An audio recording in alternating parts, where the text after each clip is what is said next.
हे माता लक्ष्मी, गाढवाची आणि दत्तगुरूंची ही कथा ऐकणाऱ्या मनुष्याची मोठी इच्छा पूर्ण कर आणि त्यांची सर्व संकटे या चालू वेळेला दूर कर. तथास्तु. एके दिवशी दत्तगुरू एका वटवृक्षाखाली ध्यानमग्न होते. तेवढ्यात एक थकलेले म्हातारे गाढव हळूहळू चालत आले. त्याचे डोळे पाणावलेले, पाय थरथरणारे, शरीरावर कष्टांचे, उपेक्षेचे, अपमानाचे व्रण. ते दत्तगुरूंच्या जवळ आले आणि त्यांच्या चरणांजवळ बसून जोरजोरात रडू लागले. त्या अश्रूंमध्ये फक्त एका गाढवाचे नाही, तर संपूर्ण पृथ्वीवरील दुःखी मानवजातीचे दुःख होते. दत्तगुरूंनी डोळे उघडले. दत्तगुरू म्हणतात, माझी आणि गाढवाची ही कथा ऐकणारा मनुष्य कधीही गरिबीत, दुःखात आणि संकटात राहणार नाही, हे माझे वरदान आहे. गाढवाची ही कथा मरेपर्यंत तुझ्या कुटुंबाचे रक्षण करेल आणि माझे संरक्षण कवच 24 तास प्रत्येक क्षणी तुझ्या भोवती राहील. त्यामुळे ही कथा अर्ध्यावर ऐकून सोडून देण्याची चुकी करू नको, कारण ही कथा तुझ्या पाठी लागलेली पनवती, कर्णीबाधा, वाईट शक्ती, तुझ्या शरीराला त्रास देत असलेले रोग आणि कितीही मोठी चिंता क्षणात जाळून खाक करू शकते आणि तुला कायमची मनःशांती मिळू शकते. भक्तांनो, दत्तगुरूंचा आशीर्वाद प्राप्त करण्यासाठी कमेंट बॉक्समध्ये श्री गुरुदेव दत्त, श्री स्वामी समर्थ प्रेमाने टाईप करा. मोठी इच्छा पूर्ण होण्यासाठी दत्तगुरूंच्या किंवा स्वामी समर्थ आईच्या 3 भक्तांना आजची कथा शेअर करा आणि तुमच्या दुःखी भाग्यात होणारा सुखाचा चमत्कार तुम्ही स्वतः पहा. वटवृक्षाच्या घनदाट सावलीत शांत, गंभीर आणि तेजस्वी भगवान श्री दत्तगुरू ध्यानमग्न बसले होते. सभोवताल नीरव शांतता, फक्त वाऱ्याची हलकी कुजबूज आणि पक्ष्यांचा मंद स्वर. तेवढ्यात दूरवरून एक थकलेले म्हातारे गाढव हळूहळू चालत आले. त्याचे डोळे पाणावलेले, पाय थरथरणारे, शरीरावर कष्टांचे, उपेक्षेचे, अपमानाचे व्रण. ते दत्तगुरूंच्या जवळ आले आणि त्यांच्या चरणांजवळ बसून जोरजोरात रडू लागले. त्या अश्रूंमध्ये फक्त एका गाढवाचे नाही, तर संपूर्ण पृथ्वीवरील दुःखी मानवजातीचे दुःख होते. दत्तगुरूंनी डोळे उघडले. त्या करुणामय नजरेने गाढवाकडे पाहिले आणि प्रेमाने त्याच्या डोक्यावर हात ठेवला. ते म्हणाले, हे प्रिय बाळा, हे निष्पाप गाढवा, तू इतका दुःखी का आहेस? तुझ्या या अश्रूंचे कारण काय आहे? गाढव थरथरत बोलू लागले, हे परमेश्वरा, मी माझ्या आयुष्याला कंटाळलो आहे. गरिबी, दुःख, चिंता, कष्ट हे सगळं सहन करत करत माझं मन थकलं आहे. थोडं थांबून ते पुढे म्हणाले, पण हे प्रभू, मीच एकटाच दुःखी नाही, या पृथ्वीवरील मनुष्य देखील खूप दुःखी आहेत. कोणी दारिद्र्यात अडकलेला, कोणी आजारात, कोणी कर्जात, कोणी नात्यांच्या दुःखात, कोणी विश्वासघाताने तुटलेला. गाढवाने डोळे पुसले आणि हात सोडून म्हणाले, हे दत्तगुरू, तुम्ही जर मला परवानगी दिलीत तर मी तुम्हाला काही प्रश्न विचारू शकतो का? दत्तगुरू हसले. तेजस्वी आणि करुण स्मित करत म्हणाले, हे प्रिय गाढवा, नक्कीच विचार. आजच्या दिवशी तू माझा आशीर्वाद घेऊनच इथून निघून जाशील. गाढवाने पहिला प्रश्न विचारला, हे परमेश्वरा, मनुष्याला खरंच त्याच्या चांगल्या आणि वाईट कर्मांचे फळ मिळते का, की दुःख हे फक्त नशिबाचं असतं? हे दत्तगुरू, जर मनुष्य मनापासून देवाची भक्ती करू लागला तर खरंच देव प्रसन्न होतो का, की भक्ती ही व्यर्थ ठरते? हे प्रभू, जो आपल्याला दुःख देतो, फसवतो, त्रास देतो, त्याला क्षमा करणं खरंच योग्य आहे का? क्षमेमुळे माणूस कमजोर होत नाही का? हे परमेश्वरा, लोभ आणि राग मनुष्याला इतकं का अंध करतात? हे दोष टाळले तर जीवन खरंच शांत होऊ शकतं का? हे प्रिय परमेश्वरा, सतत संकट येत असताना धीर कसा धरायचा? देवावर विश्वास ठेवला तरी दुःख का संपत नाही? हे प्रिय दत्तगुरु, राज्य, पैसा, सुख, सत्ता हे सगळं मिळालं तरी मनुष्य आनंदी का होत नाही? खरा आनंद नेमका कुठे आहे? हे प्रभू, आजच्या जगात सत्य बोलणारा नेहमीच त्रासात पडतो. मग धर्म आणि सत्य पाळणं खरंच आवश्यक आहे का? आपण इतरांना मदत केली तर आपलं दुःख कमी होतं का? की प्रत्येकाने फक्त स्वतःचाच विचार करावा? हे प्रिय परमेश्वरा, अनेक वर्ष दुःख सहन केल्यावर मनुष्य का तुटतो? संयम ठेवण्याची शक्ती कशी मिळवायची? हे दत्तगुरु, देव खरंच नेहमी आपल्यासोबत असतो का? की आपण एकटेच लढत असतो? संकटात देव का दिसत नाही? हे प्रश्न ऐकून दत्तगुरूंचे डोळे करुणेने भरून आले. ते म्हणाले, हे प्रिय गाढवा, हे निष्पाप बाळा, तू फक्त तुझ्यासाठीच नाही तर संपूर्ण मानवजातीच्या कल्याणासाठी हे प्रश्न विचारले आहेस. ते पुढे म्हणाले, आज मी तुला या सर्व प्रश्नांची उत्तरे नक्कीच देईन, पण एका कथेच्या माध्यमातून. थोडं थांबून दत्तगुरू गंभीर स्वरात म्हणाले, पण लक्षात ठेव, ही कथा तुला शेवटपर्यंत ऐकावी लागेल. अर्ध्यावर सोडलीस तर त्या कथेचं फळ मिळणार नाही, ते पाप ठरेल. गाढव लगेच म्हणाले, नाही दत्तगुरू, मी ही कथा शेवटपर्यंत ऐकेन आणि पृथ्वीवर जाऊन तुमच्या या कथेचा प्रचार करेन. दत्तगुरूंनी प्रेमाने गाढवाच्या डोक्यावर हात ठेवला आणि म्हणाले, तर ऐक बाळा, ही कथा आहे भक्ती, कर्म, क्षमा आणि विश्वासाची. आणि दत्तगुरू कथा सांगायला सुरुवात करतात. खूप पूर्वीची गोष्ट आहे, जेव्हा सत्य आणि धार्मिकता पृथ्वीवर सर्वोच्च राज्य करत होती.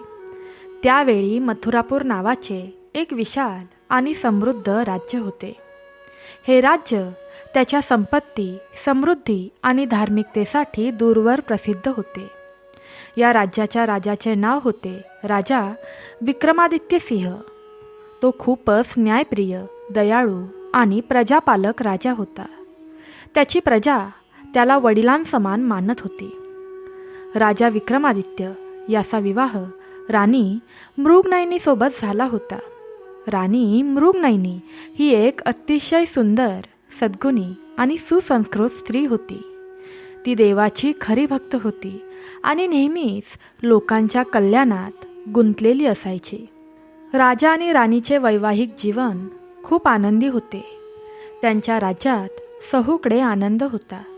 प्रजा सुखी होती, पिके पिकत होती, व्यापारही चांगला होत होता आणि कोणीही दुःखी नव्हते. पण या सुखी जीवनात एक कमतरता होती, ती म्हणजे राजा आणि राणीला मुले नव्हती. त्यांच्या लग्नाला 15 वर्षे झाली होती, पण त्यांचे घर ओसाड होते.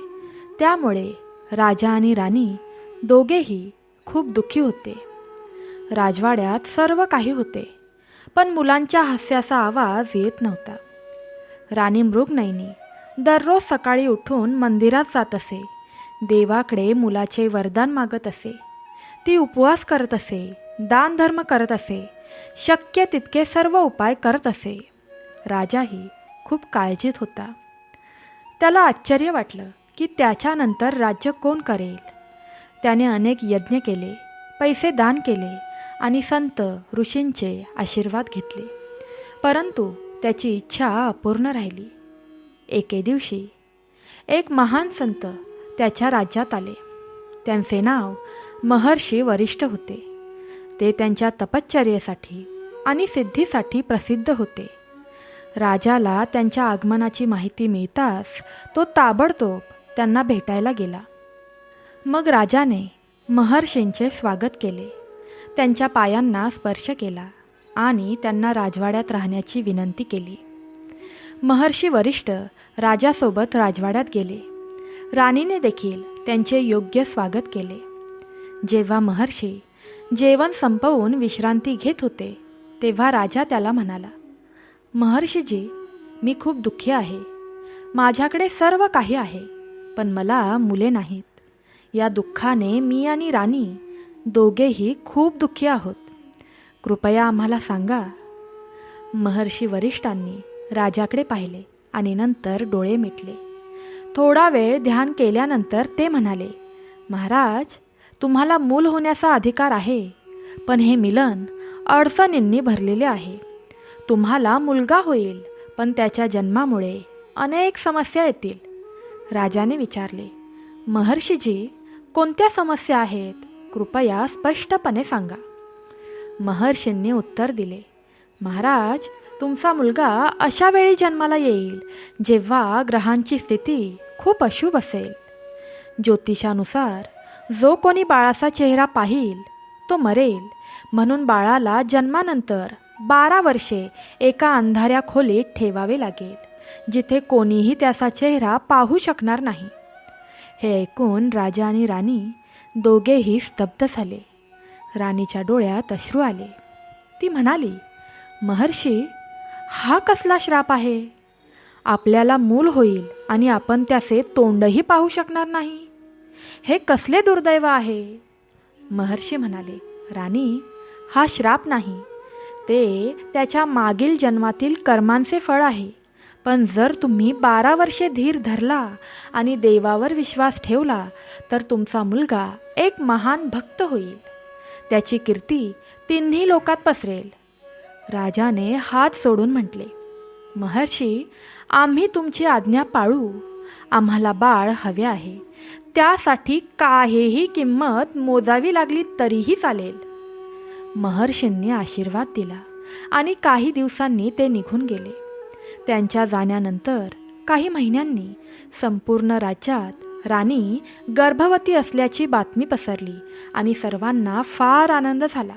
पण राजा आणि राणीला महर्षींची भविष्यवाणी आठवली आणि ते काळजीत पडले.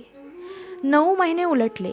एका काळोख्या रात्री जेव्हा आकाश ढगाळले होते आणि जोरदार वादळ येत होते, तेव्हा राणीला प्रसूती वेदना झाल्या. सुईण तिची काळजी घेत होती. राजा बाहेर अस्वस्थपणे हालचाल करत होता.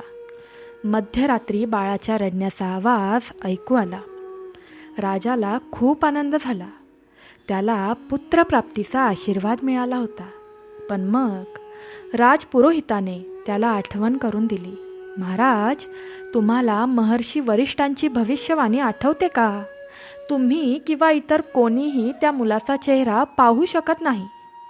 ताबडतोब एका अंधाऱ्या खोलीची व्यवस्था करावी लागेल.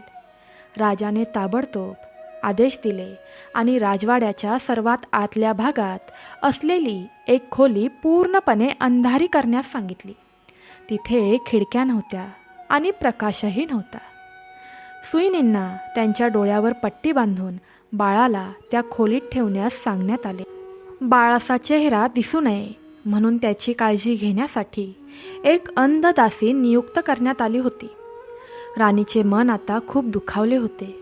तिने 15 वर्षांपासून मुलासाठी प्रार्थना केली होती आणि आता तिला मुलगा झाला होता, तरीही ती त्याच्या चेहऱ्याकडे पाहू देखील शकत नव्हती. दररोज ती खोलीबाहेर जाऊन दाराशी बसून रडत असे. तिला तिच्या मुलाचा आवाज ऐकू येत असे, पण ती त्याचे चुंबनही घेऊ शकत नव्हती किंवा पाहू देखील शकत नव्हती. राजाला हे सर्व पाहून खूप दुःख व्हायचे. त्याने आपल्या मुलाचे नाव हिम्मत ठेवले. राजाला विश्वास होता की त्याचा मुलगा एक दिवस एक महान माणूस होईल. हिम्मत त्या अंधाऱ्या खोलीत वाढत होता. कमला, ती अंध दासी, त्याची काळजी घेत असे. त्याला स्तनपान करायची, त्याला खायला घालायची आणि त्याच्याशी बोलायची देखील. हिम्मतने कधीही बाहेरचे जग पाहिलेच नाही. त्याला सूर्य कसा आहे, चंद्र कसा आहे, तारे कसे आहेत हे माहिती नव्हते. झाडे, वनस्पती, फुले किंवा पक्षी कसे आहेत हे त्याला ठाऊक नव्हतं. त्याचे संपूर्ण जग अंधाऱ्या खोलीत मर्यादित होते. पण हिम्मत एक खास मुलगा होता. जरी तो अंधारात राहत असला तरी त्याचे मन खूप शांत आणि शुद्ध होते. दासी कमला त्याला देवाच्या कथा सांगायची. ती त्याला राम, कृष्ण, शिव आणि इतर देवदेवतांबद्दल सांगायची. हिम्मत खूप लक्षपूर्वक ऐकत असे आणि देवावर अढळ विश्वास निर्माण करत असे. हिम्मत जसजसा मोठा होत गेला तसतशी त्याला त्याच्या परिस्थितीबद्दल उत्सुकता निर्माण झाली. एके दिवशी त्याने दासी कमलाला विचारले, आई, मी नेहमीच अंधारात का राहतो? बाहेर काय आहे? माझे आई वडील कोण आहेत? दासी कमला म्हणाली, बाळा, तू एक राजकुमार आहेस. तुझे वडील महाराजा विक्रमादित्य सिंह आहेत आणि तुझी आई राणी मृगनयनी आहे. तथापि तुझ्या जन्माच्या वेळी असे काहीतरी घडले की तुला 12 वर्षे या अंधाऱ्या खोलीत राहावे लागले. हे तुझ्याच भल्यासाठी आहे. हिम्मतने विचारले, पण का? मी कोणती चूक केली? दासीने उत्तर दिले, बाळा, तू कोणतीच चूक केलेली नाहीस. हे तुझ्या मागील जन्मातील कर्मांचे परिणाम आहेत. पण काळजी करू नकोस. 12 वर्षे संपल्यावर तुला सूर्यप्रकाश पाहता येईल. हिम्मतने हे मान्य केले, असा विचार करून की जर हे त्याच्या कर्मांचे परिणाम असतील तर त्याने ते धीराने सहन केलेच पाहिजे. त्याने देवावरचा विश्वास दृढ केला आणि दररोज त्याला प्रार्थना करू लागला. तो अंधारात असला तरी त्याचे मन प्रकाशाने भरलेले होते. दरम्यान राजाचे वय वाढत चालले होते. त्याला आपल्या मुलाला पाहण्याची खूप इच्छा होत असे, परंतु त्याला माहीत होते की हे अशक्य आहे. राणी देखील खूप दुःखी होती. ती दररोज खोलीबाहेर जाऊन तिच्या मुलाशी बोलायची. तो कसा आहे आणि त्याला काही हवे आहे का असे विचारायची. हिम्मत देखील त्याच्या आईचा आवाज ऐकून आनंदी व्हायचा. तो म्हणायचा, आई, मी ठीक आहे. काळजी करू नकोस. देव आपली काळजी घेतोय. वेळ निघून गेला. हिम्मत 5 वर्षाचा झाला, नंतर 7 वर्षाचा झाला, नंतर 10 वर्षांचा झाला. तो अजूनही त्याच अंधाऱ्या खोलीत बंदिस्त होता, पण त्याचे मन अधिकच दृढ झाले होते. तो सतत देवाचे नाव जपत असे. दासी कमला त्याला स्तोत्रे शिकवत असे. त्याच्यासोबत गाणी म्हणत असे. पण दरम्यान राजवाड्यात आणखी एक घटना घडली. राजा विक्रमादित्य सिंह याला त्याच्या राज्याचा वारस हवा होता. हिम्मत अजून 12 वर्षाचाही झाला नव्हता आणि त्याला एका अंधाऱ्या खोलीत बंदिस्त करण्यात आले होते. म्हणून राज्याच्या मंत्र्यांनी त्याला पुनर्विवाह करण्याचा सल्ला दिला. राजाने हे प्रकरण राणीसमोर मांडले. राणी हे ऐकून खूप नाराज झाली, पण राज्याच्या भल्यासाठी तिने या निर्णयाला होकार दिला. राजाने दुसऱ्या राणीशी विवाह केला. तिचे नाव राणी चंद्रमुखी होते. राणी चंद्रमुखी रूपवती होती, पण तिचा स्वभाव धूर्त आणि कपटी होता. ती बाहेरून सौम्य दिसत होती, पण ती एक दृष्ट पापी होती. जेव्हा राणी चंद्रमुखीला हिम्मतबद्दल कळले तेव्हा तिला गुप्तपणे असे वाटले की जर तिला मुलगा झाला तर तो राज्याचा वारस होईल, पण जर हिम्मत जिवंत राहिला तर तो राज्याचा राजा होईल. म्हणून तिने हिम्मत विरुद्ध कट रचण्यास सुरुवात केली. काही काळानंतर राणी चंद्रमुखीनेही एका मुलाला जन्म दिला. त्याचे नाव रत्नसेन ठेवण्यात आले. राणी चंद्रमुखी तिच्या मुलाला राज्याचा वारस बनवण्यासाठी अधिक दृढ निश्चयी झाली. तिने हिम्मतला काढून टाकण्याचा कट रचला. एके दिवशी हिम्मत 11 वर्षाचा झाला तेव्हा राणी चंद्रमुखीने एक युक्ती रचली. तिने तिच्या एका विश्वासू दासीला हिम्मतच्या खोलीत पाठवले. तिला हिम्मतच्या जेवणात विष मिसळण्याचा आदेश देण्यात आला. पण देवाच्या कृपेने कमला या दासीला या कटाची माहिती मिळाली. तिने ताबडतोब राणीला कळवले, म्हणजेच मृगनयनीला, राजाच्या मोठ्या राणीला. राणी मृगनयनी घाबरली. तिने ताबडतोब राजाला कळवले. राजाने दासीला अटक करून चौकशी केली. दासीने खरे सांगितले. राजा संतापला. त्याने राणी चंद्रमुखीला बोलावून विचारले, हे काय आहे? तू माझ्या मुलाला मारण्याचा प्रयत्न केलास? राणी चंद्रमुखीने सर्व काही नकारले. ती म्हणाली, माझ्या राजा, हे सर्व खोटे आहे. मी असे कधीच करणार नाही. हे राणी मृगनयनीचे षडयंत्र आहे, जी मला बदनाम करण्याचा प्रयत्न करते. राजा दुविधेत होता. त्याला कोणावर विश्वास ठेवावा हेच कळत नव्हतं. पण राणी मृगनयनी म्हणाली, महाराज, मी माझ्या मुलाच्या जीवाची शपथ घेते की राणी चंद्रमुखीने हे षडयंत्र रचले. कृपया माझ्या मुलाचे रक्षण करा. राजाने हिम्मतची सुरक्षा आणखी कडक करण्याचा निर्णय घेतला. त्याने खोलीबाहेर सैनिक तैनात केले आणि त्याच्या परवानगीशिवाय कोणीही आत जाऊ नये असा आदेश दिला. राणी चंद्रमुखी तिच्या योजनेच्या अपयशावर संतापली, पण ती काहीही करू शकली नाही. तिने दुसऱ्या मार्गाने हिम्मतपासून मुक्त होण्याचा निश्चय केला. दरम्यान हिम्मत 12 वर्षे पूर्ण करणार होता. महाराजा आणि राणी मृगनयनी खूप उत्सुक होते. त्यांनी ज्योतिषांना बोलावले आणि पुढे काय करावे असे विचारले. ज्योतिषांनी कुंडली तपासली आणि म्हणाले, महाराज, ग्रहांची स्थिती बदलली आहे. आता हिम्मतला बाहेर सोडता येईल, पण एक अट आहे. राजाने विचारले, कोणती अट? ज्योतिषी म्हणाले, सूर्योदयाच्या वेळी प्रथम हिम्मतला बाहेर आणले पाहिजे आणि त्याची पहिली नजर सूर्याकडे वळवली पाहिजे. यामुळे सर्व दुष्परिणाम नष्ट होतील. राजाने म्हटले, ठीक आहे, आम्ही ते नक्कीच करू. दुसऱ्या दिवशी सकाळी सूर्य उगवण्याच्या बेतात असताना राजा, राणी मृगनयनी, राजपुरोहित आणि सर्व दरबारी खोलीबाहेर जमले. राजकुमार हिम्मत कसा दिसतो हे पाहण्यासाठी सर्वांना खूप उत्सुकता होती. 12 वर्षांनंतर हिम्मत पहिल्यांदाच अंधाऱ्या खोलीतून बाहेर आला. त्याला पहिल्यांदाच सूर्यप्रकाश दिसला. त्याचे डोळे चकित झाले. त्याने डोळे बंद केले. मग हळूहळू त्याने डोळे उघडले. त्याला सूर्य दिसला. त्याला आकाश दिसले. त्याने आजूबाजूला हिरवळ पाहिली. एक विचित्र आनंद त्याच्या हृदयात भरून आला. तो खूप भावुक होता. राजा आणि राणी मृगनयनी यांनी त्यांच्या मुलांना पहिल्यांदाच पाहिले. हिम्मत खूप देखणा होता. त्याचे डोळे मोठे होते. त्याचा चेहरा तेजस्वी होता. त्याच्या शरीरातून एक अनोखी आभा बाहेर पडली. राणी मृगनयनी खूप रडली. तिने धावत जाऊन हिम्मतला मिठी मारली. राजाच्या डोळ्यातही अश्रू आले. त्याने आपल्या मुलाला मिठी मारली. हिम्मतने पहिल्यांदाच त्याच्या पालकांना पाहिले. त्याने त्यांच्या पायांना स्पर्श केला. तो म्हणाला, आई आणि बाबा, आज मी तुम्हाला पाहू शकलो याचा मला खूप आनंद झाला आहे. देव खूप दयाळू आहे. सर्व दरबार आनंदाने भरला. सर्वांनी राजपुत्राला नमस्कार केला. भक्तांनो, ही कथा तुमच्या मनाला थोडी जरी प्रेरित करत असेल तर कमेंट बॉक्समध्ये सांब, सदाशिव, जय माता पार्वती प्रेमाने टाईप करा. बघा, मरेपर्यंत त्यांचा आशीर्वाद तुमच्या डोक्यावर राहील. भक्तांनो, संपूर्ण राज्याने आनंद साजरा केला, पण राणी चंद्रमुखी या सर्व गोष्टींमुळे अजिबात आनंदी नव्हती.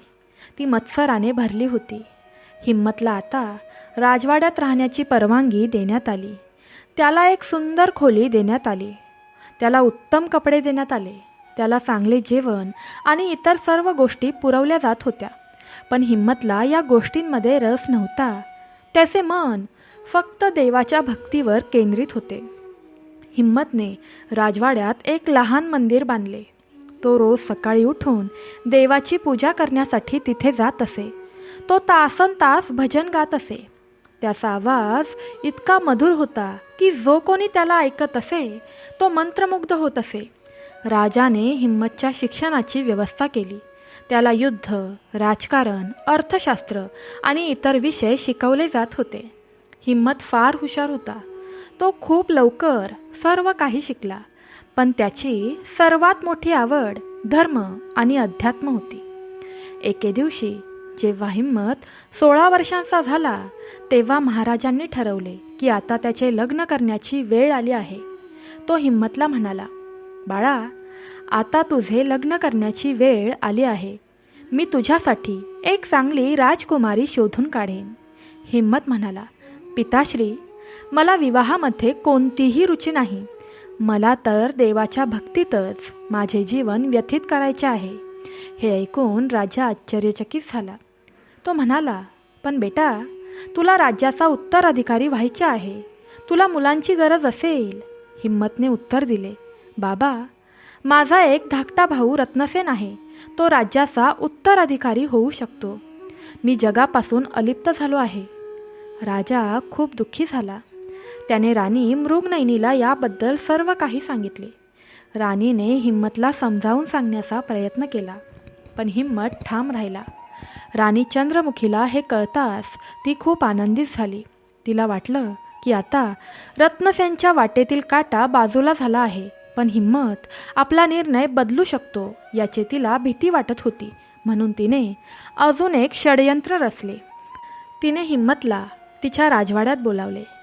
तिने त्याच्याशी प्रेमाने बोलून म्हटले, बाळा हिम्मत, मी तुझी सावत्र आई आहे, पण मी तुला माझ्या स्वतःच्या मुलासारखे वागवते. मला तुझी फार काळजी आहे. हिम्मतने उत्तर दिले, धन्यवाद आई, तू खूप दयाळू आहेस. राणी चंद्रमुखी म्हणाली, बाळा, मी ऐकले आहे की तू देवाच्या भक्तीत खोलवर बुडालेला आहेस. ते खूप चांगले आहे, पण तुला तुझी कर्तव्ये देखील लक्षात ठेवली पाहिजेत. तू एक राजकुमार आहेस आणि तुला राज्याच्या जबाबदाऱ्या पार पाडाव्या लागतील. हिम्मतने उत्तर दिले, आई, मी माझ्या कर्तव्यांपासून दूर जाऊ इच्छित नाही, पण मला वाटते की माझे खरे कर्तव्य देवाची सेवा करणे आहे. मला सांसारिक बंधनांनी बांधले जाऊ इच्छित नाही. राणी चंद्रमुखी म्हणाली, बेटा, हे खूप चांगले आहे, पण तू एकदा राज्याचा दौरा का करत नाहीस? तू पाहू शकतोस की लोक कसे आहेत, राज्य कसे आहे, आणि कदाचित तुला तुझी कर्तव्ये कळतील. हिम्मतला ही कल्पना आवडली. त्याने राज्याचा दौरा करून तेथील लोक कसे आहेत ते पाहण्याचा निर्णय घेतला. त्याने राजाकडे परवानगी मागितली आणि राजाने होकारही दिला. दुसऱ्या दिवशी हिम्मत काही नोकर आणि सैनिकांसह राज्याच्या दौऱ्यावर निघाला. पण हिम्मतला हे माहिती नव्हते की राणी चंद्रमुखीने त्या नोकर आणि सैनिकांना लाच दिली होती. हिम्मतला मारण्याचा आणि नंतर तो अपघातात मरण पावला असे म्हणण्याचा आदेश दिला होता. हिम्मत राज्याच्या वेगवेगळ्या भागात गेला. तो लोकांना भेटला, त्यांचे दुःख आणि आनंद ऐकले आणि पाहिले की खूप काही गरीब होते आणि त्यांना मदतीची गरज होती. त्याने त्याचे सर्वस्व त्यांना दान केले. लोक त्याच्यावर खूप प्रेम करू लागले होते. एके दिवशी जेव्हा हिम्मत घनदाट जंगलातून जात होता तेव्हा त्याला त्याच्या नोकर आणि सैनिकांनी घेरले. त्यापैकी एक म्हणाला, राजकुमार, कृपया आम्हाला माफ करा, पण आम्हाला तुम्हाला मारण्याचा आदेश आहे. हिम्मत आश्चर्यचकित झाला. त्याने विचारले, तुम्हाला हा आदेश कोणी दिला? सैनिकाने उत्तर दिले, राणी चंद्रमुखी. तिने आम्हाला खूप पैसे दिले आहेत. हिम्मतला सर्व काही समजलं. तो शांतपणे म्हणाला, जर हे माझे भाग्य असेल तर मी ते स्वीकारतो, पण कृपया मला थोडा वेळ द्या, जेणेकरून मी देवाला प्रार्थना करू शकेन. सैनिक म्हणाले, ठीक आहे, पण लवकर करा. हिम्मत डोळे मिटून देवाला प्रार्थना करू लागला. तो म्हणाला, हे देवा, जर हे माझ्या कर्माचे परिणाम असतील तर ते मी स्वीकारतो, पण कृपया या सैनिकांना क्षमा करा. ते फक्त त्यांचे काम करत आहेत. हिम्मत प्रार्थना करत असताना आकाशात काळे ढग जमले, विजा चमकू लागल्या आणि अचानक तिथे एक ऋषी प्रकट झाले. ते तेजस्वी आणि दिव्य दिसत होते. ऋषी म्हणाले, तुम्ही काय करत आहात? तुम्ही एका निष्पाप माणसाला मारणार आहात. सैनिक घाबरले. त्यांनी ऋषींचे स्पर्श केले आणि म्हणाले, आम्हाला माफ करा, आम्हाला हे काम राणी चंद्रमुखीने करण्यास सांगितले होते.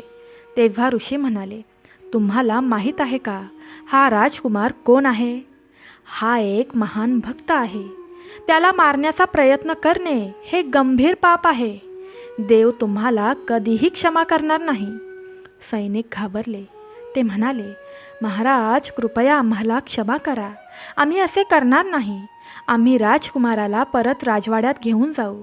पण हिम्मत म्हणाला, नाही, मी राजवाड्यात परत जाणार नाही. मला आता समजले आहे की हे जग खूप कपटी आहे. मी इथेच या जंगलात राहून देवाची पूजा करेन. ऋषी हसले आणि म्हणाले, बेटा, हा खूप चांगला निर्णय आहे. तू खरा भक्त आहेस. देव तुझे रक्षण करेल. मी तुला अशी जागा दाखवतो जिथे तू राहू शकशील. ऋषी हिम्मतला जंगलाच्या एका दुर्गम भागात घेऊन गेले आणि त्याला एक छोटी गुहा दाखवली. भक्तांनो, तुमचा देखील तुमच्या देवावर विश्वास असेल तर कृपया कमेंट बॉक्समध्ये प्रेमाने टाईप करा, देवा माझे, माझ्या कुटुंबाचे, माझ्या प्रियजनांचे रक्षण करा. आणि एका शिवभक्ताला किंवा एका स्वामी भक्ताला आजची ही पवित्र कथा शेअर करा. बघा, तुमची कोणतीच इच्छा अपूर्ण राहणार नाही. ते म्हणाले, तू इथे राहू शकतोस. हे ठिकाण खूप पवित्र आहे. तू इथे तुझे ध्यान करू शकतोस. हिम्मतने ऋषींचे पाय स्पर्श केले आणि म्हणाला, धन्यवाद महाराज, तुम्ही खूप दयाळू आहात. ऋषी म्हणाले, बाळा, मी फक्त देवाचा दूत आहे. तुझ्या भक्तीने देवाला आनंद झाला आहे. आता तू इथेच राहा आणि तुझे ध्यान चालू ठेव. एवढे बोलून ते अदृश्य झाले. सैनिक राजवाड्यात परतले. त्यांनी राणी चंद्रमुखीला सांगितले की हिम्मतचा अपघातात मृत्यू झाला आहे. राणी चंद्रमुखी फार आनंदी झाली. तिला वाटलं की आता तिच्या मुलाचा मार्ग मोकळा झाला आहे. राजा आणि राणी मृगनयनी यांना ही बातमी मिळाली तेव्हा ते खूप दुःखी झाले. राणी मृगनयनी रडून बेशुद्ध पडली. राजाही हताश झाला होता. त्याने आपल्या मुलाला शोधण्यासाठी खूप संघर्ष केला होता आणि आता तो गेला होता. पण देवाच्या कृपेने तो जिवंत होता. तो त्या गुहेतच राहिला. दररोज सकाळी तो उठायचा, आंघोळ करून देवाची पूजा करायचा. तो दिवसभर भजन गात असे. तो फळे आणि औषधी वनस्पतींवर उदरनिर्वाह करायचा. हिम्मतची आध्यात्मिक साधना इतकी प्रगल्भ होती की त्याला भूक किंवा तहान जाणवत नव्हती. तो देवाच्या ध्यानात मग्न राहिला. हळूहळू त्याच्या शरीरातून एक दिव्य प्रकाश बाहेर पडू लागला. जंगलातील प्राणी पक्षी देखील त्याच्या जवळ येऊन बसू लागले. त्याच्या स्तोत्रांनी ते मंत्रमुग्ध झाले. एके दिवशी एक शिकारी शिकार करण्यासाठी जंगलात आला. तो एका हरणाचा पाठलाग करत होता. हरण धावत जाऊन हिम्मतच्या गुहेजवळ आले. हिम्मतने हरण पाहिले आणि त्याला आपल्याकडे बोलावले. हरण येऊन हिम्मतजवळ बसले. शिकारीही तिथे आला आणि हरणांसोबत बसलेला एक तरुण पाहिला. शिकारीने त्याचे धनुष्य उचलले आणि हरणाला बाण मारणारच होता तेवढ्यात हिम्मत म्हणाला, थांबा, या निष्पाप प्राण्याला मारू नका. शिकारी म्हणाला, ही माझी शिकार आहे, मी याला मारणार आहे. हिम्मत म्हणाला, दादा, हा जीवही देवाची एक रचना आहे. याला मारण्याचा तुला अधिकार नाही. जर तुला भोजन हवे असेल तर मी तुला फळे देऊ शकतो. शिकारी म्हणाला, मला तुझी फळे नको आहेत, मला मांस हवे आहे. हिम्मतने उत्तर दिले, दादा, मांस खाणे पाप आहे. ते तुमच्या आत्म्याला अपवित्र करते.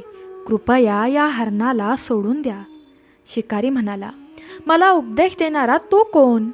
मी या हरणाला मारणारच. हिम्मत म्हणाला, जर तुम्हाला फक्त मांस हवे असेल तर माझ्या शरीरातून मांस काढून घ्या, पण या हरणाला मारू नका. हे ऐकून शिकारी आश्चर्यचकित झाला. त्याला वाटलं की हा कसा माणूस आहे, एका प्राण्याला वाचवण्यासाठी आपला जीव देण्यास तयार आहे. शिकारीचे मन बदलू लागले. शिकारीने धनुष्य खाली ठेवले आणि हिम्मत समोर बसला. त्याने विचारले, तू कोण आहेस? तुझ्यात अशी कोणती शक्ती आहे जी तुला एका प्राण्यासाठी आपला जीव देण्यास तयार करते? हिम्मत म्हणाला, दादा, मी काही खास व्यक्ती नाही. मी फक्त देवाचा सेवक आहे. देवाने आपल्याला शिकवले आहे की आपण सर्व सजीवांवर दयाळू असले पाहिजे. सर्व सजीव प्राणी देवाची मुले आहेत. त्यांना दुखवणे म्हणजे देवाला दुखवण्यासारखे आहे. शिकारीच्या डोळ्यात अश्रू आले. तो म्हणाला, मी माझ्या आयुष्यात असंख्य सजीवांना मारले आहे. मी अनेक पापे केली आहेत. आता मी काय करावे? हिम्मत म्हणाला, दादा, कधीच उशीर झालेला नसतो. तू अजूनही तुझ्या पापांपासून मुक्त होऊ शकतोस. फक्त देवाचे नाव घे आणि त्यांची क्षमा माग. पुन्हा कधीही कोणत्याही प्राण्याला त्रास देऊ नकोस. शिकारीने हिम्मतचे पाय स्पर्श केले आणि म्हणाला, आजपासून मी शिकार करणे सोडून देत आहे. मी देवाचे नाव घेईन आणि चांगले कर्म करेन. कृपया तुम्ही माझे गुरु व्हा. हिम्मत म्हणाला, दादा, मी कोणाचा गुरु बनण्याइतका योग्य नाही, पण तू देवाची भक्ती करू इच्छितोस तर मी तुझी मदत करू शकतो. त्या दिवसापासून शिकारीही हिम्मतसोबत जगू लागला. त्याने आपले नाव बदलून भक्तराम ठेवले. त्यानेही हिम्मतसोबत स्तोत्रे मंत्र म्हणायला सुरुवात केली आणि देवाची पूजा करायला सुरुवात केली. हळूहळू हिम्मतची कीर्ती पसरू लागली. जंगलात राहणारे इतर लोकही त्याच्याबद्दल ऐकू लागले. काही लोक त्याला भेटायला येऊ लागले. हिम्मत देवाचा संदेश सर्वांना सांगायचा आणि त्यांना चांगले कर्म करण्याची प्रेरणा द्यायचा. एके दिवशी एक वृद्ध महिला हिम्मतकडे आली. ती खूप आजारी होती. ती म्हणाली, बाळा, मला खूप ताप येत आहे. मी खूप अशक्त झाले आहे. कृपया मला मदत कर. हिम्मत म्हणाला, आई, मी वैद्य नाही, पण मी देवाला प्रार्थना करू शकतो. हिम्मत डोळे मिटून देवाला प्रार्थना करू लागला. तो म्हणाला, हे देवा, या वृद्ध महिलेला खूप वेदना होत आहेत. कृपया तिला बरे करा. हिम्मतने प्रार्थना करताच एक चमत्कार घडला. वृद्ध महिलेचा ताप कमी झाला. ती बरी झाली. ती बाई खूप आनंदी झाली. तिने हिम्मतच्या पायांना स्पर्श केला आणि म्हणाली, बाळा, तू तर देवाचा अवतार आहेस. तू मला नवीन जीवन दिले आहेस. हिम्मत म्हणाला, आई, मी काहीच केलेलं नाही. ही सर्व देवाची कृपा आहे. देवाचा आभार मान. ही बातमी संपूर्ण जंगलात पसरली. लोक हिम्मतला एक चमत्कारिक संत मानू लागले. आता दररोज शेकडो लोक त्याला भेटायला येत होते. हिम्मत देवाचा संदेश सर्वांना सांगत होता आणि त्यांच्या समस्या सोडवत होता. दरम्यान राजवाड्यात राजा विक्रमादित्य सिंह खूप दुःखी होता. त्याला त्याचा मुलगा हिम्मतची खूप आठवण येत होती. राणी मृगनयनी हताश झाली होती. ती दररोज रडत होती आणि तिच्या मुलाच्या परत येण्यासाठी देवाकडे प्रार्थना करत होती. एके दिवशी एक व्यापारी राजवाड्यात आला. तो राजाला म्हणाला, महाराज, मी जंगलात एका महान संतांबद्दल ऐकले आहे. लोक म्हणतात की तो चमत्कार करतो आणि लोकांच्या समस्या सोडवतो. मी त्याला भेटायलाही गेलो होतो. त्याने माझा आजार बरा केला. राजाने विचारलं, तो संत कोण आहे? त्याचे नाव काय आहे? व्यापाऱ्याने उत्तर दिले, महाराज, तो त्याचे नाव सांगत नाही, पण तो तरुण खूप देखणा आहे. त्याचे डोळे मोठे आहेत. हे ऐकून राणी मृगनयनीच्या डोळ्यात आशेचा किरण दिसला. तिला वाटलं की हा संत त्यांचा मुलगा हिम्मत तर नसेल. ती राजाला म्हणाली, महाराज, आपण त्या संताला भेटले पाहिजे. कदाचित तो आपला मुलगा हिम्मत असेल. राजा म्हणाला, पण राणी सैनिकांनी सांगितले होते की हिम्मतचा मृत्यू झाला आहे. राणी म्हणाली, माझा यावर विश्वास बसत नाही. माझे मन हे मान्यच करत नाही की माझा मुलगा मृत झाला आहे. माझा मुलगा अजूनही जिवंतच आहे. कृपया चला, आपण त्या संताला भेटूया. मग राजाही तयार झाला. दुसऱ्या दिवशी राणी मृगनयनी आणि काही नोकर जंगलात निघाले. लोकांना विचारून ते हिम्मत राहत असलेल्या गुहेत पोहोचले. जेव्हा ते गुहेत पोहोचले तेव्हा त्यांना तिथे शेकडो लोक बसलेले दिसले. सर्वजण एका तरुणाचे स्तोत्र ऐकत होते. राजा आणि राणीने काळजीपूर्वक पाहिले. तो तरुण दुसरा कोणीही नसून हिम्मत होता. राणी मृगनयनीला तिच्या डोळ्यांवर विश्वास बसत नव्हता. तिने धावत जाऊन हिम्मतला मिठी मारली आणि रडू लागली. राजाच्या डोळ्यातही अश्रू आले. त्यानेही आपल्या मुलाला मिठी मारली. हिम्मतने त्याच्या पालकांकडे पाहिले आणि त्यांच्या पायांना स्पर्श केला. तो म्हणाला, आई बाबा, कृपया मला माफ करा. मी तुम्हाला खूप काळजीत टाकले आहे. राणी मृगनयनी म्हणाली, बाळा, तू जिवंत आहेस, तेवढे पुरे झाले. आता आपण राजवाड्यात परत जाऊया. पण हिम्मत म्हणाला, आई, मी राजवाड्यात राहू शकत नाही. माझी जागा आता इथे आहे. मला देवाची सेवा करायची आहे. राजा म्हणाला, पण बाळा, तू राज्याची जबाबदारी घेतली पाहिजे. तू राजकुमार आहेस. पण हिम्मत म्हणाला, पिताश्री, माझा भाऊ रत्नसेन राज्याचा कारभार पाहील. मी या जगातून अलिप्त झालो आहे. मला माझे जीवन देवाच्या भक्तीतच घालवायचे आहे. राजा आणि राणी खूप दुःखी झाले, पण त्यांनी पाहिले की हिम्मत खूप आनंदी आणि समाधानी दिसत होता. त्याच्या चेहऱ्यावर एक विचित्र शांती होती. त्यांना वाटलं की कदाचित हेच त्याचे भाग्य आहे. राजा म्हणाला, ठीक आहे बाळा, जर तुझी इच्छा असेल तर मी तुला थांबवणार नाही, पण आम्ही तुम्हाला भेटत राहू. हिम्मत म्हणाला, धन्यवाद पिताश्री. तुम्ही आणि आई तुम्हाला हवे तेव्हा इथे येऊ शकता. राजा आणि राणी राजवाड्यात परत गेले. त्यांनी संपूर्ण राज्यात घोषणा केली की राजकुमार हिम्मत जिवंत आहे आणि तो एक महान ऋषी झाला आहे. लोक हे ऐकून फार आनंदी झाले. पण ही बातमी ऐकून राणी चंद्रमुखी खूप संतापली. तिला वाटलं की तिच्या सर्व योजना निष्फळ ठरल्या आहेत. आता हिम्मत परतला आहे. पण नंतर तिला असेही वाटले की हिम्मतने राज्य सोडल्यामुळे तिचा मुलगा रत्नसेनसाठी मार्ग मोकळा झाला आहे. काही काळानंतर राजाने रत्नसेनला राज्याचा युवराज घोषित केले गेले. राणी चंद्रमुखी खूप आनंदी झाली. पण ती समारंभ पार पाडण्यासाठी निघाली तेव्हा तिच्या एका विश्वासू दासीने तिला थांबवले. दासी म्हणाली, राणी, तुम्ही काय करत आहात? हे एक गंभीर पाप आहे. हिम्मत एक महान संत आहे. त्याला मारण्याचा प्रयत्न करणे देवाच्या विरुद्ध आहे. राणी चंद्रमुखीने रागाने उत्तर दिले, गप्प रहा, हे माझे काम आहे. पण दासी धैर्याने म्हणाली, राणी, मी तुम्हाला हे करू देणार नाही. जर तुम्ही असे केले तर मी सर्वांना सांगेन. राणी चंद्रमुखी रागावली आणि तिने दासीला ढकलले. दासी पडली आणि जखमी झाली. पण ती जोरात ओरडू लागली. ओरड ऐकून राजवाड्यातील इतर नोकर आले. त्यांनी पाहिले की राणी चंद्रमुखी विषाचा प्याला धरून होती. त्या दासीने सर्वांना सांगितले की राणी हिम्मतला विष देणार आहे. ही बातमी राजा रत्नसेनपर्यंत पोचली. तो खूप संतापला. त्याने त्याची आई राणी चंद्रमुखीला बोलावले आणि म्हणाला, आई, हे काय आहे? तू माझ्या भावाला मारण्याचा प्रयत्न केलास? राणी चंद्रमुखीने सर्व काही नकारले. ती म्हणाली, हे सर्व खोटे आहे. मी असे कधीच करणार नाही.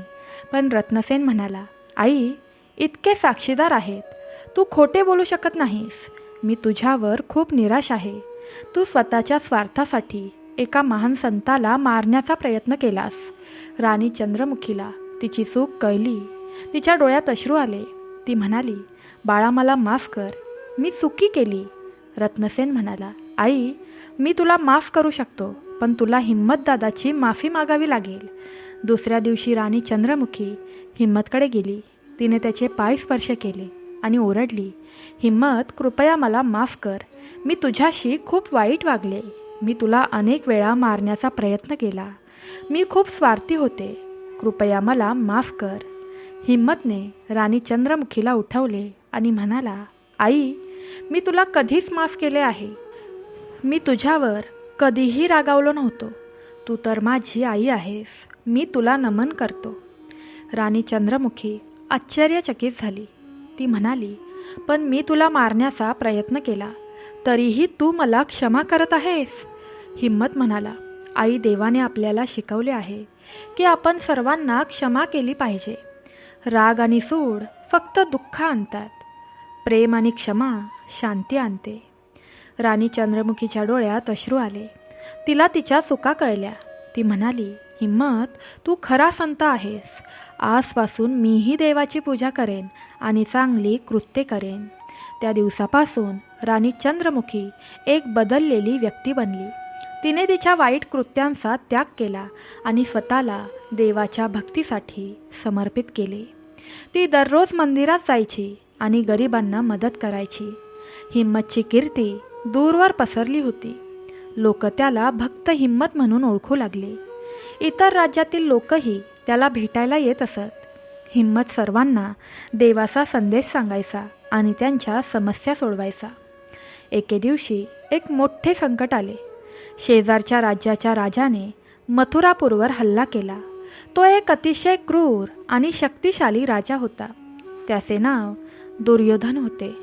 त्याच्याकडे खूप मोठी सेना होती. राजा रत्नसेनने आपले सैन्य तयार केले, पण शत्रूची सेना खूप मोठी होती. रत्नसेनला भीती होती की ते हरतील. त्याने त्याचा भाऊ हिम्मतचा सल्ला घेतला. हिम्मत म्हणाला, भाऊ, युद्ध हा नेहमीच शेवटचा उपाय असावा. प्रथम आपण शांतपणे बोलण्याचा प्रयत्न केला पाहिजे. मी राजा दुर्योधनाला भेटून त्यावर पटवून देईन. रत्नसेन म्हणाला, पण दादा, राजा दुर्योधन खूप क्रूर आहे. तो तुझे ऐकणार नाही. हिम्मत म्हणाला, तरीही आपण प्रयत्न केला पाहिजे. जर देवाची इच्छा असेल तर ते सर्व काही ठीक करतील. दुसऱ्या दिवशी हिम्मत एकटाच राजा दुर्योधनाच्या छावणीत गेला. राजा दुर्योधन एका मोठ्या तंबूत बसला होता. तो खूप मोठा आणि बलवान माणूस होता. त्याचा चेहरा क्रूरतेने चमकला. हिम्मत आल्यावर तो म्हणाला, तर तू आहेस तो भक्त हिम्मत. मी तुझ्याबद्दल खूप ऐकले आहे. बोल, काय बोलायचे आहे? हिम्मत म्हणाला, मी राजा रत्नसेनकडून शांतीचा संदेश घेऊन आलो आहे. युद्धाने फक्त विनाश होतो. कृपया हे युद्ध थांबवा. राजा दुर्योधन मोठ्याने हसला आणि म्हणाला, शांती? मला शांती नको आहे. मला मथुरापूर हवे आहे. मी ते राज्य जिंकेन. हिम्मत म्हणाला, महाराज, राज्य जिंकून तुम्हाला काय मिळणार आहे? तुम्ही आधीच एका मोठ्या राज्याचे राजा आहात. तुमच्याकडे सर्व काही आहे, तरीही तुम्हाला आणखी हवे आहे. हा लोभ आहे. लोभ कधीच संपत नाही. तुम्ही कितीही राज्ये जिंकली तरी तुम्हाला शांती मिळणार नाही. राजा दुर्योधन संतापला. तो म्हणाला, मला उपदेश देणारा तू कोण? मी राजा आहे. मला जे काही करायचे आहे ते मी करू शकतो. हिम्मत म्हणाला, महाराज, तुम्ही राजा असाल, पण तुम्ही देवाचे सेवक देखील आहात. देवाने आपल्याला इतरांना दुःख देऊ नये असे शिकवले आहे. युद्धात हजारो निष्पाप लोक मरतील. हे बरोबर आहे का? राजा दुर्योधन म्हणाला, मला काही फरक पडत नाही. मी लढेन आणि तू इथून निघून जा, नाहीतर मी तुला मारून टाकीन. हिम्मत म्हणाला, महाराज, तुम्ही मला मारू शकता, पण त्याने तुमचे काही भले होणार नाही. मी तुमच्यासाठी प्रार्थना करेन. हिम्मत त्याच्या राज्यात परतला. त्याने रत्नसेनला सांगितले की राजा दुर्योधन शांतीसाठी तयार नाही. रत्नसेनने युद्धासाठी आपले सैन्य तयार केले. त्या रात्री हिम्मतने देवाला प्रार्थना केली. तो म्हणाला, हे प्रभू, कृपया हे युद्ध थांबवा. कृपया राजा दुर्योधनाला बुद्धी द्या. भक्तांनो, तुम्हाला ही कथा आवडली असेल तर कमेंट बॉक्समध्ये ही कथा आवडत आहे टाईप करा आणि शेवटपर्यंत ही शक्तिशाली पवित्र कथा ऐकत राहा. बघा, तुमची कोणतीच इच्छा अपूर्ण राहणार नाही. तो म्हणाला, हे प्रभू, कृपया हे युद्ध थांबवा. कृपया राजा दुर्योधनाला बुद्धी द्या. जर माझ्या हातात असते तर मी माझ्या जीवाची बाजी लावूनही हे युद्ध थांबवले असते. दुसऱ्या दिवशी सकाळी राजा दुर्योधन युद्धासाठी आपले सैन्य तयार करत असताना अचानक आकाशात एक तेजस्वी प्रकाश दिसला. देव प्रकट झाला. देवाला पाहून सर्वजण आश्चर्यचकित झाले. देव म्हणाला, दुर्योधन, तू काय करत आहेस? तू एका निष्पाप राज्यावर हल्ला करत आहेस. हा अधर्म आहे. दुर्योधन घाबरला. त्याने देवाच्या पायांना स्पर्श केला आणि म्हणाला, देवा, मला माफ कर. मी चुकी करत होतो.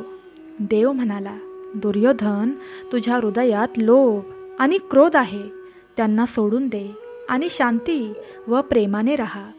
भक्त हिम्मतने तुला योग्य मार्ग दाखवला, पण तू त्याचे ऐकले नाहीस. आता त्याच्याकडे जा आणि त्याची माफी माग.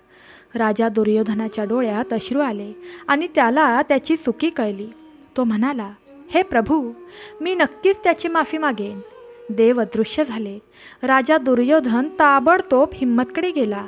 त्यांच्या पायांना स्पर्श केला आणि म्हणाला, हिम्मत, मला माफ कर. मी चुकलो. तू मला योग्य मार्गदर्शन करत होतास, पण मी तुझे ऐकले नाही. हिम्मतने त्याला उठवले आणि म्हणाला, महाराज, मी तुम्हाला आधीच क्षमा केली आहे. मी फक्त देवाचा दूत आहे. तुम्ही देवाचे ऐकले आहे, हे पुरेसे आहे. राजा दुर्योधन म्हणाला, हिम्मत, आजपासून मी देखील देवाची पूजा करेन. मी माझे वाईट कर्म सोडून देईन. भक्तांनो, तुम्हाला देखील ही कथा आवडत असेल, या कथेचा परिणाम तुमच्या मनावर होत असेल तर कमेंट बॉक्समध्ये टाईप करा, आजपासून मी माझे वाईट कर्म सोडून देईन आणि शेवटपर्यंत आमच्यासोबत राहा. चमत्कार नक्की आहे. राजा दुर्योधन म्हणाला, हिम्मत, आजपासून मीही देवाची पूजा करेन. मी माझे वाईट कर्म सोडून देईन. कृपया माझे गुरु बना. हिम्मत म्हणाला, महाराज, मी कोणाचाही गुरु होण्यास पात्र नाही.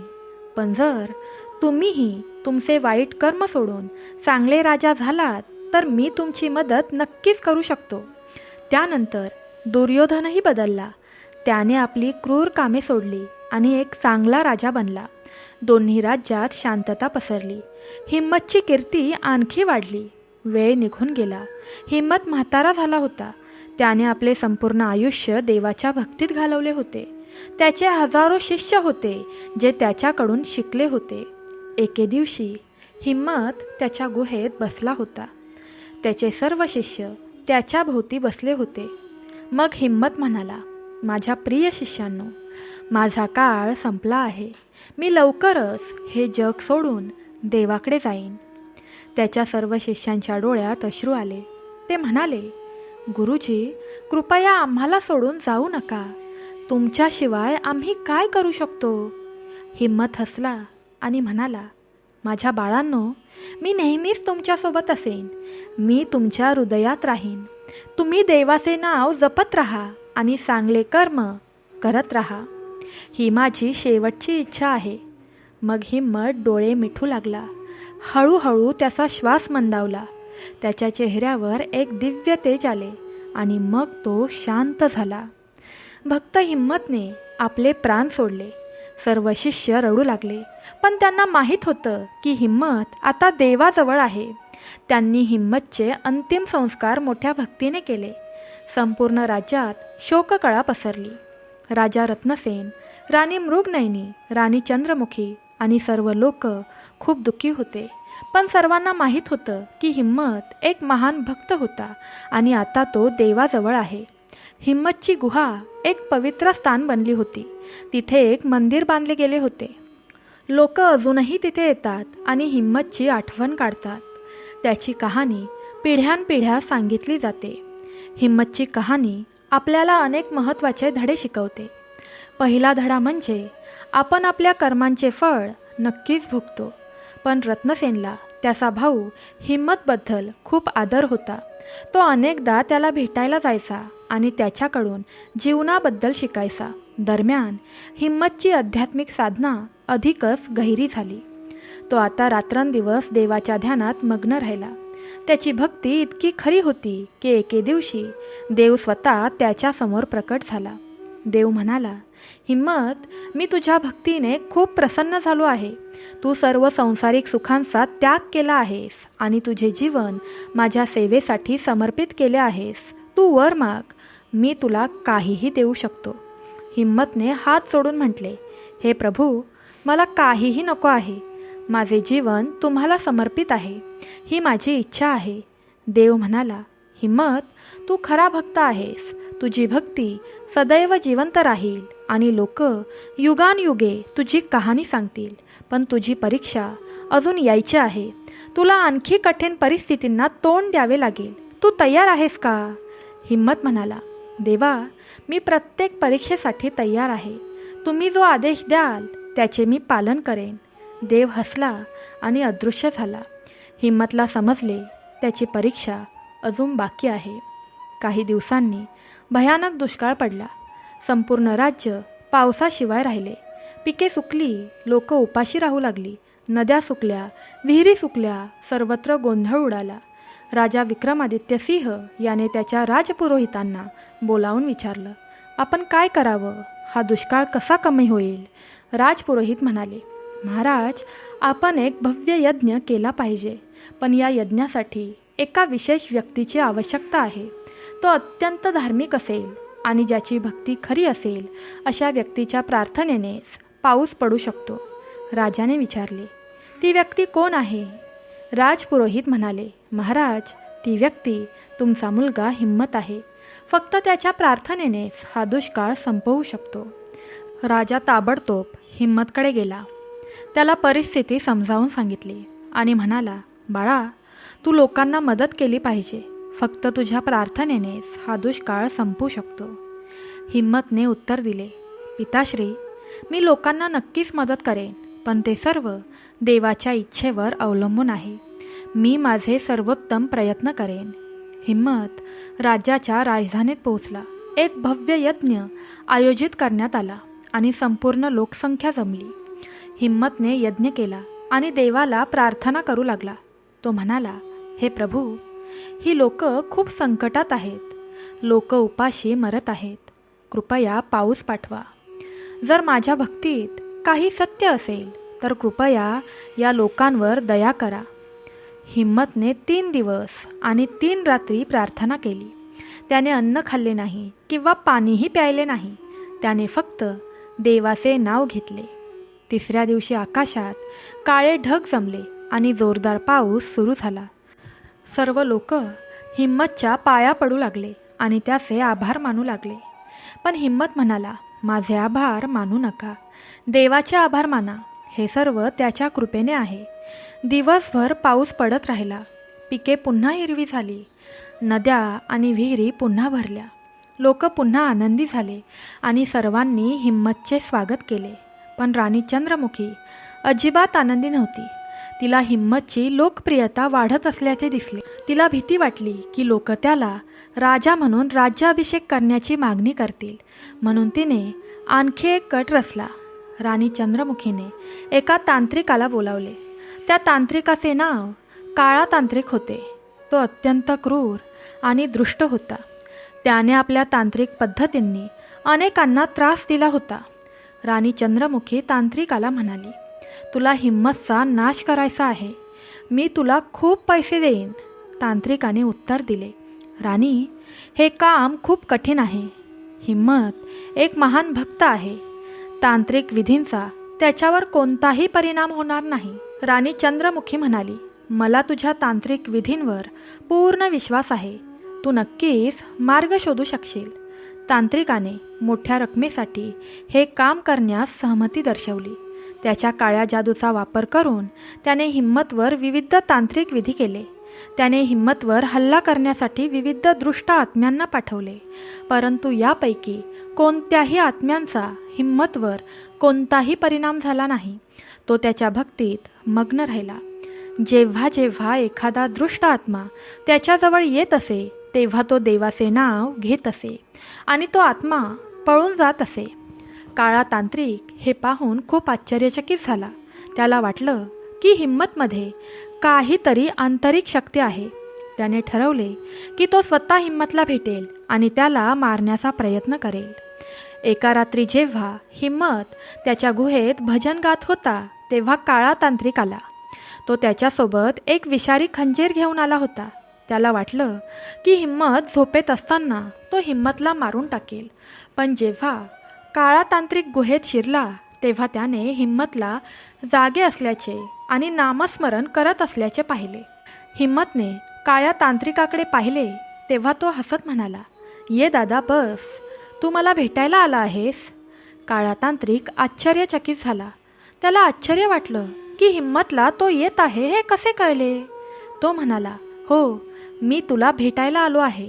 हिम्मतने उत्तर दिले, तू मला मारायला आला आहेस. मला ते माहीत आहे, पण मी तुझ्यावर रागावलो नाही. तू फक्त तुझे काम करत आहेस. काळा तांत्रिक खूप आश्चर्यचकित झाला. त्याने विचारले, तुला हे कसे कळले. हिम्मतने उत्तर दिले, दादा, जेव्हा तू देवावर विश्वास ठेवतोस तेव्हा देव तुला सर्व काही सांगतो. तू मला मारू शकतोस, मी तुला थांबवणार नाही. पण मला एक गोष्ट सांग, मला मारल्याने तुझे काय भले होणार आहे. उलट तुझ्या पापांचे ओझे वाढेल. काळ्या तांत्रिकाच्या हातातून खंजीर पडला. त्याच्या डोळ्यात अश्रू आले. तो म्हणाला, तू खरा संत आहेस. मी तुला मारायला आलो आहे, पण तू माझ्याशी इतक्या प्रेमाने बोलत आहेस. मी एका मोठ्या पापातून वाचलो आहे. हिम्मत म्हणाला, दादा, अजूनही उशीर झालेला नाही. तू तुझी वाईट कृत्ये सोडून दे आणि देवाचे नाव घे. देव तुला क्षमा करेल. काळ्या तांत्रिकाने हिम्मतचे चरण स्पर्श केले आणि म्हणाला, आजपासून मी माझे तांत्रिक ज्ञान वाईट कामांसाठी वापरणार नाही. मी देवाची पूजा करेन. कृपया माझे गुरु बना. हिम्मत म्हणाला, मी कोणाचाही गुरु होण्यास पात्र नाही, पण जर तुला देवाची पूजा करायची असेल तर मी तुला मदत करू शकतो. त्या दिवसापासून काळा तांत्रिकही हिम्मतचा शिष्य बनला. त्याने त्याचे नाव बदलून सुदामा ठेवले. राणी चंद्रमुखीला जेव्हा काळा तांत्रिक हिम्मतचा शिष्य बनल्याचे समजले तेव्हा ती खूप संतापली. दरम्यान राजा विक्रमादित्य सिंह खूप म्हातारा झाला होता आणि आजारी पडत होता. एके दिवशी त्याने त्याच्या दोन्ही मुलांना हिम्मत आणि रत्नसेनला बोलावले. राजा म्हणाला, मुला हिम्मत, मला माहीत आहे की तू राज्याचा त्याग केला आहेस, पण तू माझा मोठा मुलगा आहेस आणि राज्यावर पहिला अधिकार तुझा आहे. तुला राजा व्हायचे आहे का? हिम्मतने हात जोडून म्हटले, पिताश्री, मी राजा होण्यास योग्य नाही. मी केवळ देवाचा सेवक आहे. रत्नसेन राजा होण्यासाठी योग्य आहे. तो चांगला राजा बनेल. राजा रत्नसेनला म्हणाला, बेटा रत्नसेन, तू राजा होण्यास तयार आहेस का? रत्नसेन म्हणाला, बाबा, मी तुमची सेवा करण्यास तयार आहे, पण मला माझा भाऊ हिम्मतशिवाय राजा व्हायचे नाही. ते माझे गुरु आहेत. मी नेहमीच त्यांचा सल्ला घेतला पाहिजे. राजा खूप आनंदित झाला. तो म्हणाला, ही खूप चांगली कल्पना आहे. रत्नसेन, तू राजा होशील आणि हिम्मत, तू तुझ्या भावाचा सल्लागार होशील. हिम्मत म्हणाला, जशी तुमची इच्छा पिताश्री. काही दिवसांनी राजा विक्रमादित्य सिंह यांचे निधन झाले. राज्यात शोककळा पसरली. राज्याचा अंतिम संस्कार मोठ्या थाटामाटात करण्यात आला. त्यानंतर रत्नसेनचा राज्याभिषेक करण्यात आला. त्याचा राज्याभिषेकही मोठ्या थाटामाटात साजरा करण्यात आला. सर्व लोक आनंदी होते. रत्नसेन एक चांगला राजा असल्याचे सिद्ध झाले. तो नेहमीच त्याचा भाऊ हिम्मतचा सल्ला घेत असे. पण राणी चंद्रमुखी अजूनही दुःखी होती. तिला वाटलं की हिम्मत तिच्या मुलावर प्रभाव पाडत आहे. तिने शेवटचा एक कट रचला. एके दिवशी राणी चंद्रमुखीने रत्नसेनला म्हटले, बाळा, तू राजा आहेस, पण तू प्रत्येक वेळी हिम्मतचा सल्ला घेतोस. हे बरोबर नाही. लोक विचार करतील की तू कमजोर आहेस. रत्नसेन म्हणाला, आई, हिम्मत माझा भाऊ आहे. तोच माझा आता गुरु आहे. त्यांचा सल्ला खूप मौल्यवान आहे. मी त्यांचा आदर करतो. राणी चंद्रमुखी म्हणाली, पण बाळा, तू स्वतःचे निर्णय स्वतः घ्यावेत. तू राजा आहेस. तुला कोणाच्याही सल्ल्याची गरज नाही. पण रत्नसेन ठाम राहिला. तो म्हणाला, आई, मी माझ्या भावाचा सन्मान करेन. हा माझा निर्णय आहे. राणी चंद्रमुखीला समजले की तिचा मुलगा तिचे ऐकणार नाही. तिने स्वतः कृती करण्याचा निर्णय घेतला. एका रात्री राणी चंद्रमुखीने विषाचा प्याला तयार केला. तिने तो हिम्मतला देऊन त्याला मारण्याचा विचार केला. हिम्मतला त्याच्या मागील जन्मातील कर्मांमुळे 12 वर्षे एका अंधाऱ्या खोलीत राहावे लागले. परंतु तो धीर धरून राहिला आणि त्याने देवावर विश्वास ठेवला, म्हणून तो शेवटी मुक्त झाला. दुसरा धडा म्हणजे देवाची खरी भक्ती सर्व दुःख दूर करू शकते. हिम्मतने आपले संपूर्ण आयुष्य देवाच्या उपासनेसाठी समर्पित केले. त्याला मारण्याचे अनेक प्रयत्न झाले, परंतु देवाच्या कृपेने तो प्रत्येक वेळी वाचला. तिसरा धडा म्हणजे आपण सर्वांना क्षमा केली पाहिजे. हिम्मतने खूप वेळा राणी चंद्रमुखीला माफ केले, जरी तिने त्याला मारण्याचा प्रयत्न केला असला तरीही. चौथा धडा म्हणजे आपण लोभ, क्रोध टाळला पाहिजे. राजा दुर्योधन लोभ आणि क्रोधाने आंधळा झाला होता, पण जेव्हा त्याला त्याची चुकी कळली तेव्हा त्याने आपले जीवन बदलले. पाचवा धडा म्हणजे आपण सर्व प्राण्यांवर दयाळू असले पाहिजे. हिम्मतने एका हरणाला वाचवण्यासाठी आपले जीवन अर्पण करण्याचा निश्चय केला होता. यावरून असे दिसून येते की त्याच्या मनात सर्व प्राण्यांबद्दल किती करुणा होती. सहावा धडा म्हणजे आपण सांसारिक मोहांपासून वर उठले पाहिजे. हिम्मतने राज्य, संपत्ती आणि सर्व सांसारिक सुखांचा त्याग केला आणि आपले जीवन देवाच्या उपासनेसाठी समर्पित केले होते. यावरून दिसून येते की खरा आनंद भौतिक गोष्टींमध्ये नाही तर अध्यात्मात आहे. 7वा धडा म्हणजे आपण नेहमी सत्य आणि धर्माचे पालन केले पाहिजे. हिम्मत कधीही वाईट बोलला नाही आणि नेहमी धर्माचे पालन केले, म्हणूनच तो एक महान भक्त बनला. 8वा धडा म्हणजे आपण इतरांना मदत केली पाहिजे. हिम्मतने हजारो लोकांच्या समस्या सोडवल्या. त्याने एका शिकाऱ्याला, एका काळ्या जादूगाराला, राजा दुर्योधनाला आणि इतर अनेकांना योग्य मार्ग दाखवला. 9वा धडा म्हणजे धीर धरणे. हिम्मतला 12 वर्षे एका अंधाऱ्या खोलीत राहावे लागले, पण त्याने कधीही धीर सोडला नाही. त्याला नेहमीच देवावर विश्वास होता. 10वा आणि सर्वात महत्त्वाचा धडा म्हणजे देव नेहमीच आपल्यासोबत असतो. आपण कोणत्याही परिस्थितीत असलो तरी देव आपले रक्षण करतो. जेव्हा सैनिक हिम्मतला मारण्यासाठी आले तेव्हा देव संताच्या रूपात प्रकट झाला आणि त्याला वाचवलं.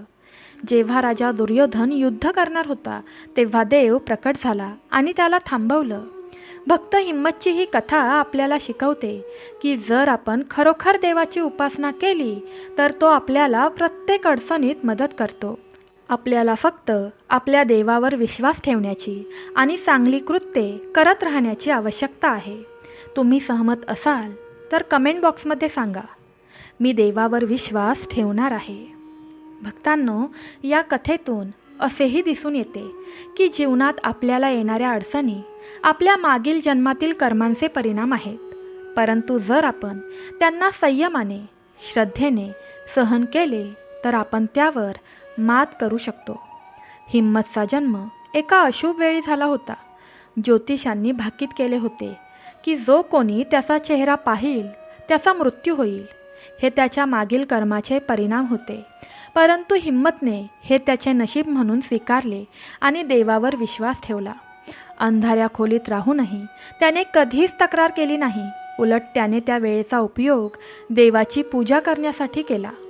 जेव्हा 12 वर्षे उलटली आणि हिम्मत बाहेर आला तेव्हा त्याच्या आयुष्यात अनेक अडचणी आल्या. त्याची सावत्र आई राणी चंद्रमुखीने त्याला अनेक वेळा मारण्याचा प्रयत्न केला, परंतु हिम्मतने कधीही बदला घेण्याचा विचार केला नाही. त्याऐवजी त्याने तिला क्षमा केली आणि तिला योग्य मार्ग दाखवला.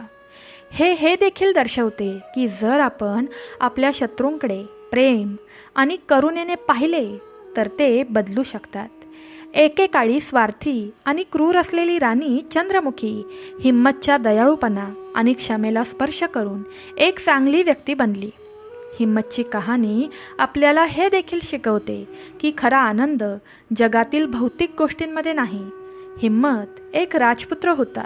त्याच्याकडे सर्व काही होते, राज्य, संपत्ती, सुखसोयी, पण त्याने या सर्व गोष्टींचा त्याग केला आणि देवाची भक्ती निवडली आणि इथेच त्याला खरा आनंद मिळाला.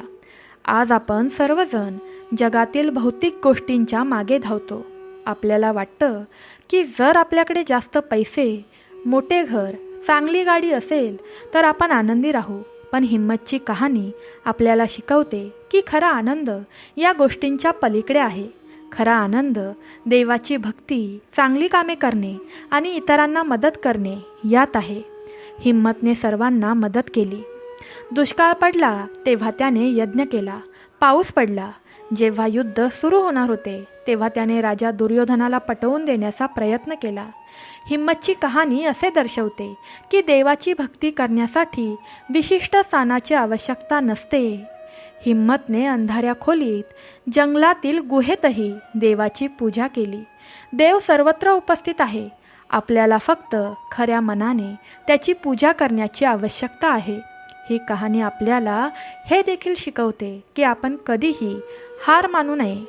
हिम्मतच्या आयुष्यात कितीही अडचणी आल्या तरी त्याने कधीच हार मानली नाही. त्याला नेहमीच देवावर विश्वास होता आणि पुढे तो जात राहिला. आजच्या काळात जेव्हा आपल्याला एखादी अडचण येते तेव्हा आपण लगेच हार मानतो.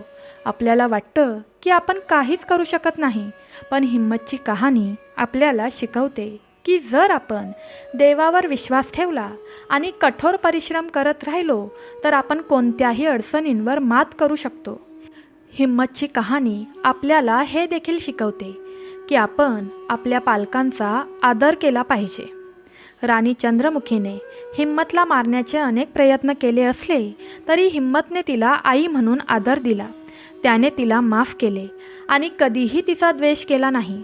ही कहाणी आपल्याला हे देखील शिकवते की आपण आपल्या भावंडांवर प्रेम केले पाहिजे. हिम्मत आणि रत्नसेनमध्ये खूप प्रेम होते. जरी ते सावत्र भाऊ असले तरी त्यांनी कधीही एकमेकांविरुद्ध काहीही केले नाही. रत्नसेन नेहमीच त्याचा मोठा भाऊ हिम्मतचा आदर करत असे. हिम्मतची कहाणी खरी भक्ती म्हणजे काय हे दर्शवते. खरी भक्ती म्हणजे आपण फक्त मंदिरात जाऊन पूजा करावी असे नाही. खरी भक्ती म्हणजे आपण देवाच्या शिकवणी आपल्या जीवनात समाविष्ट करणे. तो फक्त भजन गात नव्हता किंवा पूजा करत नव्हता. त्याने आपल्या जीवनात देवाच्या शिकवणी लागू केल्या. त्याने सर्वांना मदत केली, सर्वांना क्षमा केली, सर्वांवर प्रेम केले. ही कहाणी आपल्याला आपल्या जीवनात संतुलन शोधण्यास शिकवते. हिम्मतने जगाचा त्याग केला, परंतु जेव्हा त्याला गरज होती तेव्हा तो परत आला आणि त्याच्या लोकांना मदत केली. याचा अर्थ असा नाही की आपण सर्वांनी जगाचा त्याग करावा. आपण आपली कर्तव्ये पार पाडत असतानाही देवाची उपासना करू शकतो. हिम्मतची कहाणी आपल्याला असेही सांगते की देव आपली परीक्षा घेतो. हिम्मतची अनेक वेळा परीक्षा झाली. 12 वर्षे एका अंधाऱ्या खोलीत राहून त्याच्या सावत्र आईच्या कारस्थानांना, काळ्या तांत्रिकाच्या हल्ल्यांना आणि राजा दुर्योधनाने केलेल्या युद्धांना तोंड देत, परंतु हिम्मतने प्रत्येक परीक्षेला तोंड दिले. त्याने कधीही आपला संयम सोडला नाही. नेहमीच देवावर विश्वास ठेवला. आपल्यालाही जीवनात अशाच प्रकारच्या परीक्षांना तोंड द्यावे लागते. कधी कधी आपल्याला आर्थिक समस्या येतात, कधी कधी आरोग्याच्या समस्या येतात, कधी कधी आव्हाने देखील येतात. हिम्मतची ही कहाणी आपल्याला दाखवते की आपण कधीही कोणाबद्दलही पूर्वकल्पना ठेवू नये. जेव्हा हिम्मतचा जन्म झाला तेव्हा सर्वांना वाटलं की तो अशुभ आहे, पण तो एक महान भक्त बनला. त्याचप्रमाणे शिकारी, काळा तांत्रिक, राजा दुर्योधन आणि राणी चंद्रमुखी हे सर्व वाईट वाटत होते, परंतु हिम्मतच्या प्रभावाखाली ते सर्व बदलले आणि हिम्मतची कहाणी आपल्याला नम्र राहण्याचे देखील शिकवते. हिम्मत एक महान भक्त होता. त्याच्याकडे अलौकिक शक्ती होती आणि तो चमत्कार करू शकत होता. तरीही तो कधीही गर्विष्ठ झाला नाही. तो नेहमीच म्हणायचा, ही सर्व देवाची कृपा आहे, मी काहीच केलं नाही. आजकाल जेव्हा आपल्याला थोडेसे यश मिळते तेव्हा आपण गर्विष्ठ होतो. आपल्याला वाटतं की आपण ते सर्व आपल्या कठोर परिश्रमाने मिळवले आहे, परंतु आपण हे लक्षात ठेवले पाहिजे की आपले यश देखील देवाच्या कृपेमुळे आहे. हिम्मतची कहाणी आपल्याला हे देखील शिकवते की आपण आपल्या ध्येयासाठी समर्पित राहिले पाहिजे. हिम्मतचे ध्येय देवाची पूजा करणे होते. त्याने आपले संपूर्ण आयुष्य या ध्येयासाठी समर्पित केले. तो कधीही त्याच्या मार्गापासून दूर गेला नाही. आपणही जीवनात एक ध्येय ठेवले पाहिजे आणि त्यासाठी समर्पित राहिले पाहिजे. आपण कितीही कष्ट केले तरीही आपल्याला चांगलेच फळ मिळेल. जर आपण वाईट कर्म केली तर आपल्याला वाईट फळे मिळतील. हा कर्माचा सिद्धांत आहे. हिम्मतने त्याच्या मागील जन्मातील कर्मांमुळे 12 वर्षे दुःख भोगले, पण त्याला या आयुष्यात पापी व्हायचे नव्हते. आपण धर्माचे पालन केले पाहिजे आणि देवाची पूजा केली पाहिजे, तरच आपल्याला चांगले क्षण मिळतील. भक्त हिम्मतची ही कहाणी आपल्याला जीवन जगण्याचा योग्य मार्ग दाखवते. ही कहाणी आपल्याला सांगते की खरे यश संपत्ती, प्रसिद्धी किंवा सत्तेत नसते. खरे यश देवाच्या भक्तीत, चांगल्या कर्मात, इतरांची सेवा करण्यात असते. हिम्मतने आपल्या जीवनातून हे सिद्ध केले की जर आपण खऱ्या मनाने देवाची पूजा केली तर कोणतीही अडचण आपल्याला थांबवू शकत नाही. देव नेहमीच आपल्यासोबत असतो. आपल्याला फक्त त्याच्यावर विश्वास ठेवला पाहिजे. आपण ही कहाणी ऐकतो तेव्हा आपण आपल्या जीवनाचा विचार केला पाहिजे. आपण योग्य मार्गावर आहोत का? आपण चांगली कृत्ये करत आहोत का? आपण देवाची पूजा करत आहोत का?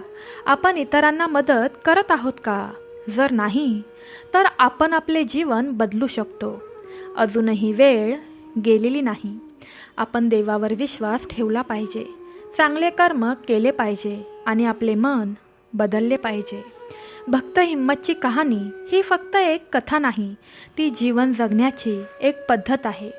ही आपल्याला शिकवते की आपण आपले जीवन कसे अर्थपूर्ण बदलू शकतो, आपण कसे आनंदी राहू शकतो, आपल्याला शांती कशी मिळू शकते. ही कथा ऐकल्यानंतर आपल्याला हे ठरवायचे आहे की आपण आपल्या जीवनात कोणते बदल आणायचे आहेत, करायचे आहेत.